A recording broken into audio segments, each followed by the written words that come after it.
Hello and welcome to the No Format Required podcast. I'm Mike and this is another Festive movie review. Today I'm going to be reviewing a genuinely lovely film. It's a 1977 TV movie, so they've called it a television special. It's 45 minutes long, but I'd call that a TV movie. And genuinely, it's one of the most charming films I've ever watched in my life. It's Emmet Otter's Jug-band Christmas, done by Jim Henson, featuring minor appearance of Kermit the Frog. He narrates the story, the beginning and the end of it. But then the rest of it are original characters, I believe. The film's based on a 1971 children's book called Emmet Otter's Jug-band Christmas, written by Russell Hoban. So this is an adaptation of that. I don't know anything about the book, but it's just what I love about the Muppets is this goes for Muppet Christmas Carol, which I won't be reviewing, but my same thoughts go into that. They're not, some of the movies, the more recent movies when Disney took over are silly a bit, but the old original ones, well, not even that, because actually the other one I was going to talk about was Muppet Christmas Carol, as I said, and that was like, what, 1992, I believe. They're just, you could take away the Muppet actors and put in normal people, and some of them would still work just as brilliantly. Like, they're just charming, nice films. They're family friendly, anyone can watch them and enjoy them. They're just nice, really, like, unapologetically nice. I really like that about them, and that's what I'd say about Emmet Otter's Jug-band Christmas. You could replace any of the Muppet characters, well, they're all Muppet characters and those human actors in it, all of the Muppet characters, and it will still be just a really, really nice, charming film. So basically, the film is about Emmet Otter and his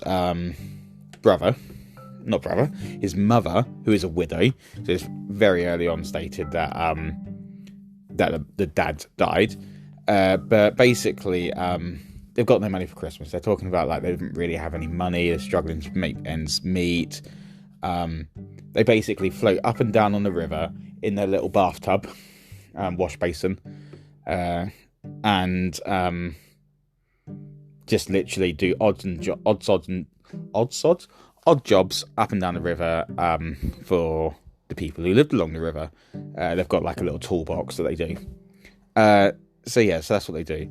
And then as it sort of gets nearer, they're like, both the Ma and Emmet want to do something nice for each other, and they both individually hear about, I'm going to be saying the whole plot, spoiler alert. If you want to go away now and watch it, I'll say now, it's on YouTube. But they hear about a talent contest in which there's a $50 prize. Emmet wants a guitar, Ma wants a piano, and they both thought, if we, like, individually, if we win this, we'll have the money to go buy that. So Emmet cuts out the bottom of the bath basin, the wash tub, so he's got his like wash basin instrument, and Ma, without Emmet knowing as well, sells the toolbox. They enter the competition and they both lose. They get beaten by the bullies of the film. Genuinely, I had 7 minutes to the end and this like revelation happens. I'm like, what the actual hell? And then they realise like they like sort of come clean to each other about what they did, about they've not really now got any way of making a living, but they both felt okay because so the dad tried to do a venture in snake oil, but it completely failed. And they're like, I'm proud of what we did because we did what Dad would have done, what Pa would have done. He would have taken a gamble, and if it didn't work, it didn't work, but he would have done that. And there's just something nice about the way they're sort of acknowledging, and they don't care as long as they got each other. They attempted something, it didn't work, but oh well. It was genuinely really sweet. And it was like, right, but we've got 5 minutes to the end and you're just walking away with nothing. They start singing a song together. So the song that Emmet and his jug band start playing in the talent contest, they merge that with the song that Ma sings, and then person who judged the competition and comes out and goes, "That was the extra thing that I wanted from you guys. If you'd given me that during the talent show, you would be winners right now." Still hadn't offered them money. But then he basically tells them that he wants them to come play at his restaurant and it'll be a continuous gig. So they basically now got a job that's just working in the restaurant and they get food and stuff like that. So that's the happy ending.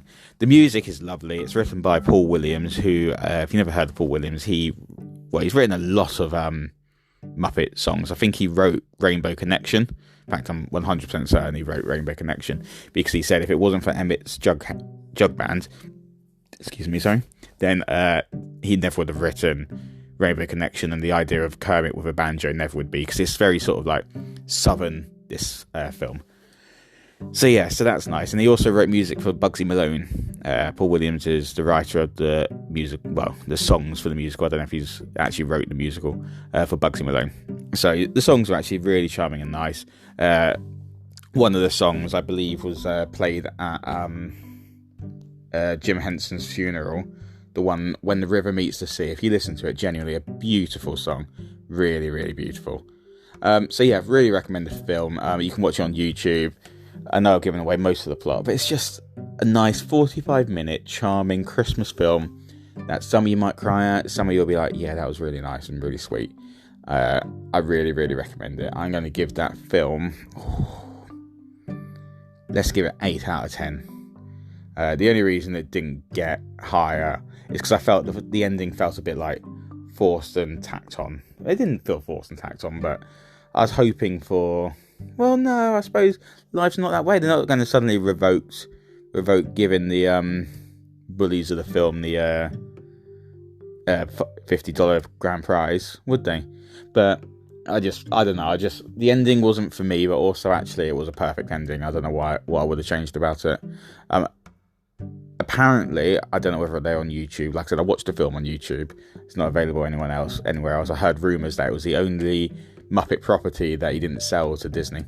Apparently there's rumours that there's the outtakes for the film are absolutely hilarious and brilliant.